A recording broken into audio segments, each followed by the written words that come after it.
Guarda! Va... Che razza di libro? Che razza di libro che go... Guarda!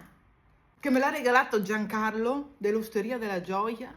Proverbi de Confin di Mariano Lio.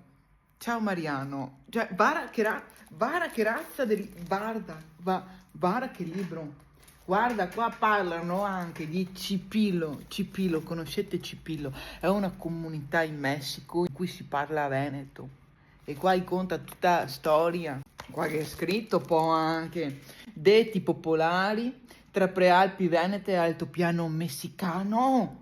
Dichos populares entre prealpes venetas y altiplano mexicano. Con traduzione in spagnolo. Ragazzi, ma guarda che razza di robetta! Sono rimasta contenta, guarda.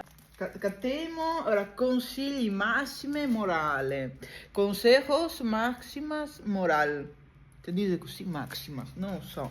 Te sa quel che te assa. Allora, io non so, Mariano, di che parte del Veneto sia, ma sicuramente questo non è Veneto del Padovano. Te sa quel che te assa, non quel che te catta. Sai quello che lasci, non quello che trovi. Alcune scelte obbligano a rischiare il certo per l'incerto. Vara qua. Saber lo que dejas, non lo que encuentras. Algunas elecciones obligan a arriesgar lo cierto por lo incierto. Oh, è tutto così? È tutto così? E io adoro lo spagnolo! E che se qua il spagnolo mi sia col Veneto! A gol cuore qua battarea, a gol e scaldane.